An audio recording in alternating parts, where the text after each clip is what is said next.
Dẫu trước khó sâu thế mãi đau lòng khi xa cớ không còn ai.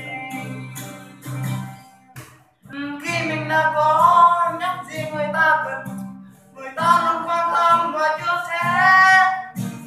Khi mình sợ cơ tiếp đến một cuộc đời, người ta đã mình ra đến thế mà.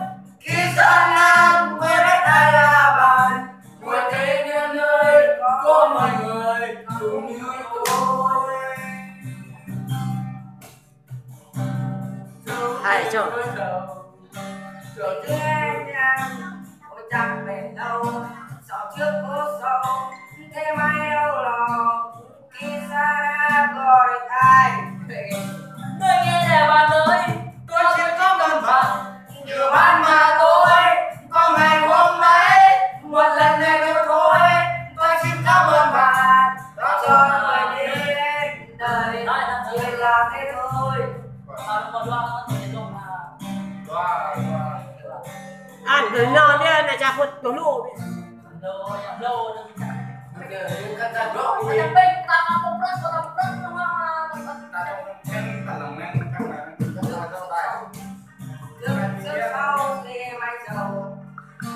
Từng nghe anh nghe cô chẳng tìm lâu, dẫu trước có sâu thế mãi đau lòng khi xa cơ có được ai.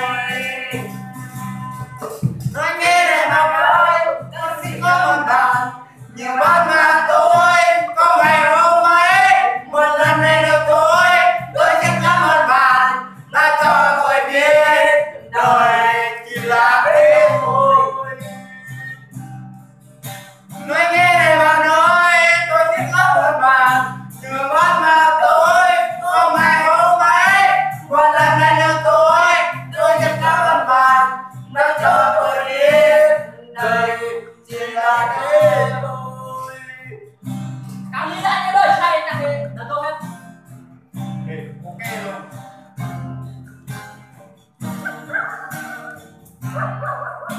anh em mình không cái Dài lòng anh vẫn trong ở đây ấy, chia xa xa này nước. Dài vẫn xoay tròn anh yêu nhau. Chưa biết một ngày ta thuộc về nhau. Anh vẫn đứng đây để cùng cười.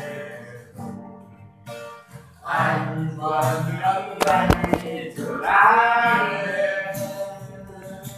Còn nên chờ anh ấy đâu có ai chẳng nói kề vai người yêu ơi. Anh nhớ tiếng em bao ơi. chào mọi người nha đây đây mình ăn ở đây ơi cho lại buồn biết bao nhiêu. Nhưng mới nhớ một người xa đây biết sao không về đây. Người yêu ơi hãy quay về với ai. Chả nào ôi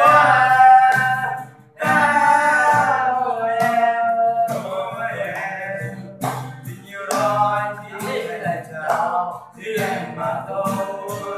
Rồi ngày mai báo được gặp rồi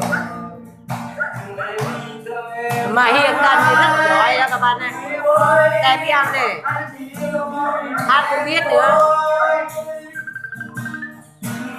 do văn hóa thành người có thể nói văn hóa về người. Ở ngày ơi gió lại buồn biết bao nhiêu. Nhớ nhớ một người người đi xa bên ấy sao không về đây. Người yêu ơi hãy quay về với em. Rồi anh sẽ nhớ em đó.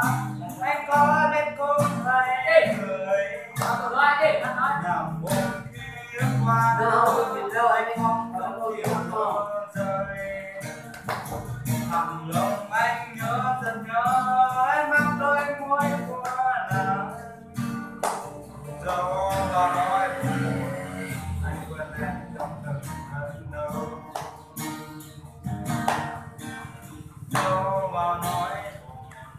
เล่นไป